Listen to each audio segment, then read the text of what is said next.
Well, now, what if Risk Unit could evolve into Profit Center? Wow, what an idea, right? I mean, what if Risk Units could actually evolve into a Profit Center? What if data-driven insight could help organization turn the risk into revenue-generating experience? Well, this sounds amazing. Well, we have fabulous speakers who will come on stage, and I'm sure they'll guide us more on that. And we have just not one, but two speakers out here. Paritosh Desai, CPO and CMO, Idify, and of course Vivek Singh, Vice President Product. I'll request both of them to join us, and I think this is going to be a very super informative and interactive session, right? Let's get going now. Good afternoon, everyone. I hope everyone's been having a good time, and there's been some interesting conversations. Of course, the last panel was amazing, so a big round of applause for them. So what we're going to do today is a little bit of talking about risk units and sort of revenue, right? So I'll let Vivek take the lead on this. Yeah. So today in the panel we talked a lot about risk, and a lot of us are part of the risk unit where we have been part of credit underwriting process. And the common complaint again that some of us might have heard is, I bring so many people to the funnel, but you reject most of them. So is that something that is seen as a problem? Yeah, I'm a skeptic. I'll be very honest. I'm a skeptic. I think that our job as being in the risk space is really to make sure fraudsters don't get it. That's really our job. So why wouldn't we reject? Correct. So that's a fair point. But the reality is, out of 100 people that come into a funnel, 5 are rejected, and bringing that 100 is costly. Be it on the ground sales teams as well as people who are running digital marketing and running campaigns. So a lot of money is spent in bringing that, and only 5 are remaining. Then is there an opportunity which is lying on the table that we are missing out? So I would want to bring that point on the table while you are talking about the rejections. Fair point. This is another thing that I'm sure a lot of us here, and I think even the last panel and panels before have talked about, there's so much data. I think we keep talking about data explosion. And the thing is, the reality is, I have a lot of customer data. So what other data are you talking about? What is this explosion that you're talking about? Sure. So customer data has been collected since ages, since the lending started, I don't know, in 1700, 1800. Since then, we have been collecting customer data. One of the panelists was talking about collecting the files and visiting the people and asking the panwala. That is all collection of the data. That had been happening in a physical sense. But things have changed significantly. Again, nothing new information, but just to put everything into perspective, in 2016, UPI launched. So what that meant is every transaction was happening digitally. Even a small purchase by a person, maybe with a pawn shop, had a digital footprint, which is useful. So a panwala conversation in some way can be translated into a digital footprint as well. 2017 GST happened, and what that means is over 1 crore businesses are now creating every invoice which has a digital footprint which can be verified. So any company who is above turnover of 40 lakh, and I'm sure government will bring down that threshold lower and lower, because again it's a revenue. Nobody wants to miss a revenue. So that is how government also sees. So that is also another set of verifiable information. So all transactions are happening digitally. There is another counterpoint which is happening on the GST, which is visible. Then 2021 is where all these things are coming together via account aggregators. So now there is a technology or a pipeline which is accessible to all, and enabling all these data points flowing into a single system which can be consumed. And we are at a great time. So there is explosion of data, a lot of technology available to source that data. Now the question is what to do with that data. Now we have, again, 2023 was a year of GPT. And 2024, I'm sure all of us would have used something with GPT, ask questions. Now the technology has evolved so much that those billions of data points can be summarized and key insights can be bought from it in seconds. So that is what I'm talking about. So we have explosion of data, and right now we have a technology that can make sense of those data points. Fair enough, and I think we can't dispute any of this. But at the end of the day, the question becomes, what do I do with all of this data? There's a vast amount of data. You talk Okay, this is another place where I think I would disagree a little bit in the sense that, we talk about pricing. Generally, pricing means that we have, when people talk about pricing, it's usually about, from the customer point of view, which is to bring down the price, which means my revenue is lost. So why would I do something like this? Okay, so again, pricing is also a contentious term, particularly when the risk and the business team has a conversation. Again, conflicting interest. The business team will say, bring down the interest rate and I'm going to grow the book 2x. Whereas the risk guys will say, ki, if I increase the interest rate by certain amount, I would be better in terms of risk-adjusted return on capital. So it's a chicken and mouse game between the risk and the business team when we are talking about the pricing. But the reality is we are using a lot of scorecards. So I'm sure all the institutions that we represent, we use scorecard. But if we look closely, we are running that profile through a scorecard, but from pricing, it is always throwing 18%. So irrespective of whatever profile you throw, it will give 18, 20, 22 and 24. Again, those are the ranges in which you will get the pricing. It's not a differentiated or kind of a granular pricing, which in some cases, so for example, if your model is always throwing 18, 19 and so on, whereas some other competitor has priced it in 0.5 kind of a bucket, then for that 0.5%, somebody else will win the customer. So that's a revenue loss, and that's a revenue loss. Even a 0.5% or 0.23% can make a lot of difference for certain cases, particularly large liabilities like home loan and so on. 0.5% matters a lot in those cases.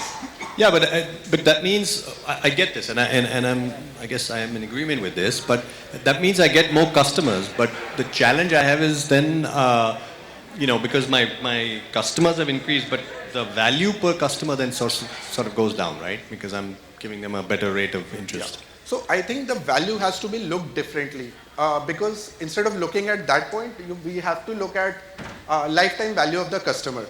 So one has to look at bigger picture, and the important thing is when the customer is at your doorstep and he's giving information, that probably is the best time to collect more information. But this again comes down to, I think, something that all of us have faced here, which is spam. Yeah. All this means is, what I read from this is essentially you're going to now start segmenting me and start pushing just all the products you have. You'll push me. I'll get SMSs, I'll get calls. And I'm sure if I were to get people to raise their hands, I think everyone would agree that we are sick of it, right? And with DPDP come in, how does this happen? Yeah, again, fair point. So again, nobody likes spammers, me included. Irrespective of whatever projects we are part of, nobody likes those midday calls from somebody trying to sell you a credit card or trying to sell you a personal loan. So nobody likes that. But the important point is how do we see the whole journey and look at the right points, because there is an intent to buy of the customer for various products if you push them at right point and with the right context. So an example could be rather at the time of onboarding, when the customer is taking a loan. At that time, because he's willing, he has already come to the funnel.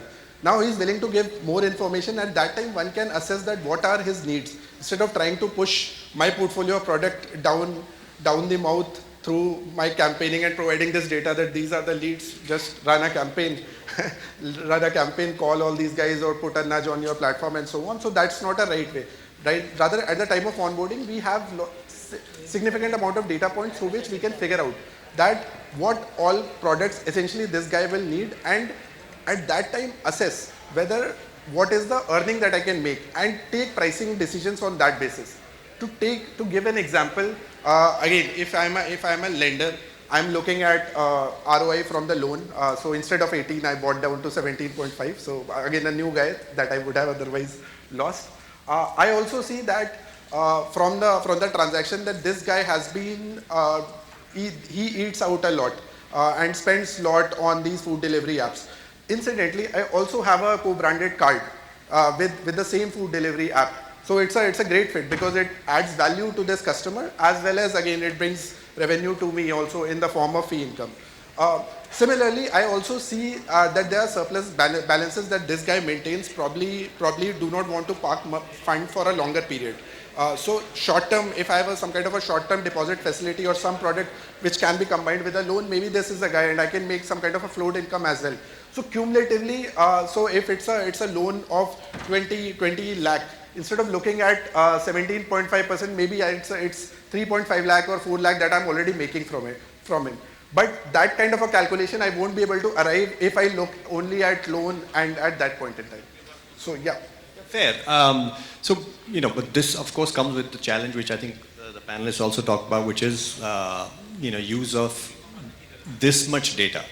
I already am swimming in a lot of customer data, some alternate sources of data. And then now you're saying add more data and do more analytics. Is this even feasible? I mean, that's a concern that I have. Yeah. So fair point. Again a valid concern. And speaking from my own context, I started working with data, started career as a risk modeler. So there again, the major problem was there is a lot of data, but how to clean that, parameterize. So modeling was 10% of the job. 90% was how do I bring to the stage where I can run my model. Now the things have totally changed. Again, thanks to large language model that is able to extract the context pretty quickly. So what that means is there are various sources of data points that exist and we consume, and the making sense out of them to some extent is left on the underwriter or some intelligent person who can figure out what I am looking for. Now these skills are I won't call it skill, but it is more of hunting for a data points. That is doable from large language models today. So instead of underwriter or a person who has been designated with that job, they should make decisions rather than looking out that I've got a salary slip, this is the salary, but at the same time, is he getting the same footprint on the bank statement? Now, is there a loan credit on the bank, debit on the bank statement, whereas something is being represented on the bureau? And if the bureau EMI I'm not getting, I'm trying to estimate by myself. So there is lot of back and forth and assumptions people run to come out with those numbers. Again, those in current day can be done by the system itself. So that is what we are talking about. So while data exists, there is a technology which is available right now, and if it is creating poetry right now, it is for us to use it in our context to break risk signals out of it. Fair, but why us, right? I mean, the question becomes for me is why you're telling me all of this, yeah. Or why you're telling all of us. I represent the us. Yeah. So again, in this, the question is, it's not an AI conference. So why are we talking so much about AI? It's a risk and credit conference. So important thing to look at is we as a risk professionals, we are best positioned to drive this change within organization, largely because we have deep understanding of the data, because risk was the first use case where data was consumed, massaged, as well as insights were drawn. So if anyone in the organization is best placed to understand these data sources, it is the risk professionals who are sitting right here. They are also the custodian of those data sources. So maintenance, whether things are coming in the right manner, is this the right source, reliable source, and so on. That is where again the risk teams somehow have their footprints on that. And most importantly, when we delegate this problem specifically to a business unit, they optimize again for their own product, which is suboptimal. Whereas risk teams are generally cross-functional, they are able to elevate the context, are able to think that in the whole point of view, if I am talking about cross-sell or what additional product or what should be the lifetime value, that can be computed when you are not looking at a single monolith product line, but all the products that I have, and figure out across the product what I can do. So that is why risk is the right team to do this. Yeah, fair enough. But I think there's also a challenge of when you go into a model when you move from a sort of maybe a traditional way of operating to a new way of operating, where you're saying bring in AI, bring in technology. There's always resistance, right? I mean, there's some challenges that exist within an organization. It's hard to move them. Yeah. So how do you sort of, I guess, remove the roadblocks? Yeah. So again, roadblocks, they are organizational resistance. Integration of new technology is a pain. So again, the products which are pitched are again integration. So again, it's coming to the modeling stream as well. So if we look at the whole life cycle, it is the integration which consumes majority of the time. Then there are huge costs. And again, maybe it sounds like a joke, but that is the reality. If we talk about the large banks, at all times in past decade, there were 3 to 4 transformation projects which were running. So that's the reality we are living with, and that brings in a lot of skepticism. But the good part is the technology, and a lot of us who are in this room, who are providers of the platform and so on, including us, IDFI, we have matured enough in the same way like the data has matured to create platforms which are easy to plug and play with the systems, are able to provide those proprietary models. So you can bring in your context, and I have a model layer, and I can just provide you the outputs to it. So a clear example is again a product that in our case is being used extensively is Crime Check. So the criminal data existed across courts and so on. We are able to bring to a level that based on what your context is, if it's a vehicle loan and it's a used car financing, and you want to look whether this car has some problem in it, you can get and check it via an API. It's a simple API integration which also can give you a binary yes/no signal. So all these things are taken care of while the skepticism is right. But right now we are at a point where instead of year-long projects, these are weekly projects where 60% of the time is in testing, whether it is working for the use case, and 20-30% is in implementation. Yeah, fair. And I think just from our background in having done this for a few years now, we're seeing this happen. I mean, we have, with the advent of the sort of low-code, no-code kind of systems in place, with data already being fed into our systems, into large language models that are context-aware and context-specific, it's actually not a big journey to get where we need to be, right? And for even organizations that are large and potentially, the impact seems very big, it's easy for us to move to a model like this.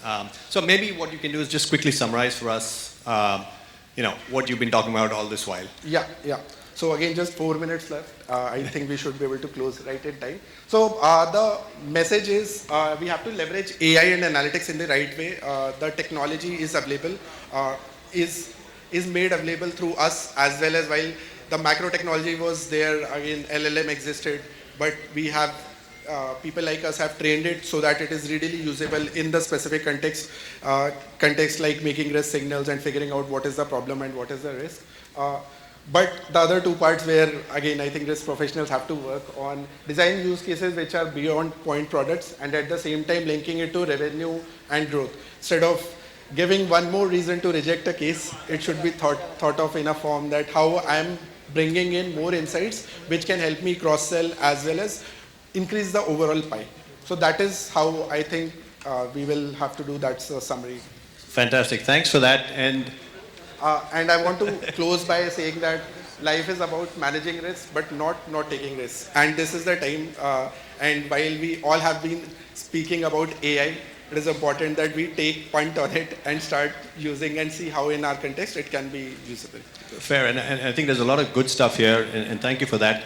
But like I said, I mean, if people want to know more, what do they do? Because I'm sure no one's taking notes.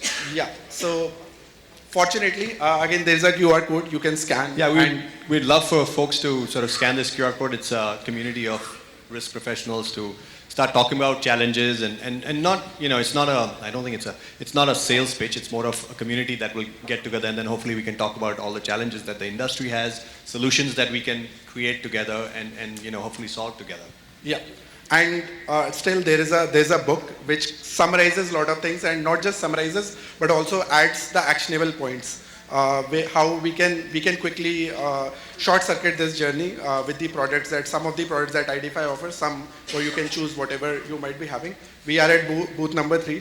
Also, to give examples, there is a simulation game as well you can play where you can see that what are the hidden risks that we tend to ignore while we are evaluating the risk profiles if we are not going deep enough in the context. So, yeah, I would definitely recommend everyone to please pick up a book. It has a lot of insights, non-product specific, but more about the challenges themselves and how you can actually do an implementation plan and what will it take for you to move into this new world. So please do collect that. yeah. I think that's all we have. Well, open to questions. Vivek is here. Yeah, we have I'm not answering, he's answering.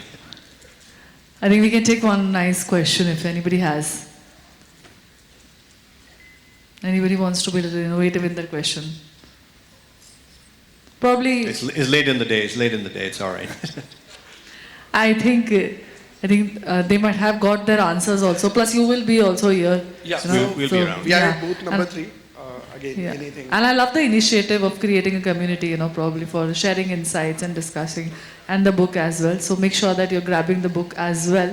Well, thank you. And if there are no questions, can we have a huge round of applause for both of them, Paritosh and Vivek? Thanks all. I'll request you to both be on the stage, and I'll call upon SIBI, PM, CRO, Equitas, Small Finance Bank to kindly join us on stage for felicitating the super amazing speakers. Very informative and a very thoughtful presentation. Well, it is Paritosh Desai, CPO and CMO, IDFI, and Vivek Singh, Vice President Product, IDFI. Fabulous.